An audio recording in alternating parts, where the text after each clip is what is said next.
చారో మాత్రం నాకు సరిగా అర్థం కావడం లేదు. Yes, excuse me professor. ఒక్క నిమిషం. అందరూ టెక్స్ట్ బుక్లను తీసి చాప్టర్ 4ని తెరవండి. నేను వచ్చాక స్థల మార్పిళ్ల గురించి చర్చించుకుందాం.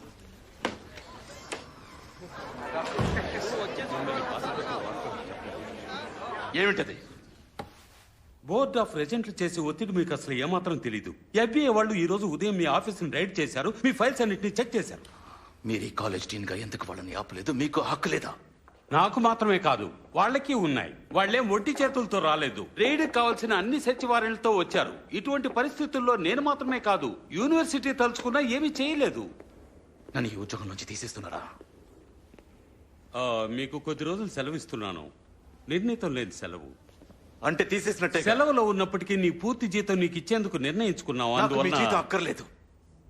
అర్థం చేసుకోకుండా మాట్లాడుకో. వాడని ఒప్పించడానికి నేను పడ్డ కష్టాలు నాకే. మీరు కష్టపడ్డారా? మీరు ఏం కష్టపడ్డారని నేను తెలుసుకోవచ్చా చార్ల్స్? హెన్రీ, రాజీనామా చేశాను.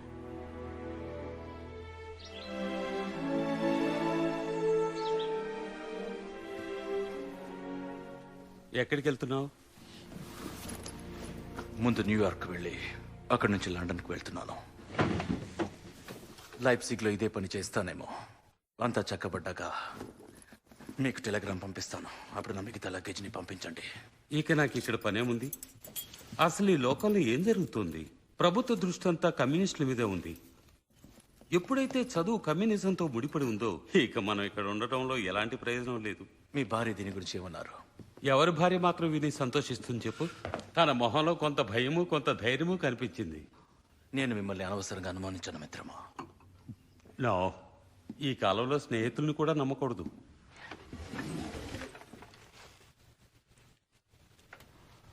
రెండేళ్లు వృధా అయిపోయింది చార్ల్స్.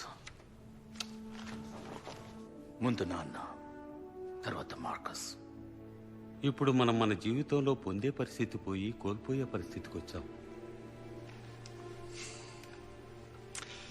ఇంకొక హాఫ్ గ్లాస్.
Professor, hello.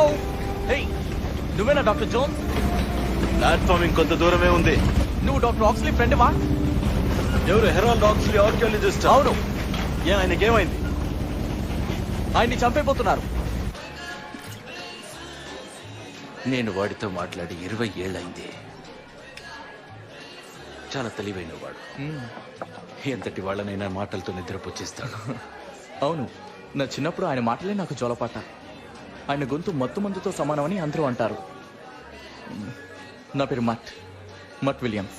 అవును. అదేం పేరు కొత్తగా ఉంది. ఆ పేరు నాకు నచ్చింది. నీకేమైనా ఇబ్బందా? సరే సరే, నీకు ఆక్స్కి ఉన్న సంబంధం ఏంటి? మా నాన్న యుద్ధంలో చనిపోయారు. ఆక్స్ ఆయనతోనే మా అమ్మ నన్ను పెంచి పెద్ద చేసింది. ఇందాక అతన్ని ఎవరో చంపబోతున్నారు అని చెప్పావు. 6 నెలల క్రితం వారి దగ్గర నుంచి మా అమ్మకు ఉత్తరం వచ్చింది. ఆయన పెరులో ఉన్నారట. ఆయనకు కపాలం దొరికింది, క్రిస్టల్ కపాలం. అది అతనెవరు, మిచ్చల్ హాట్కిస్, అదే హెచ్కిస్ కపాలం లాంటిది.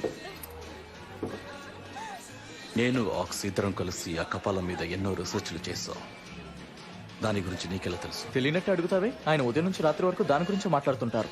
నీకు దాని గురించి ఏమైనా తెలుసా? మీజో అమెరికన్లో దాని దేవుడిలా భావించారు.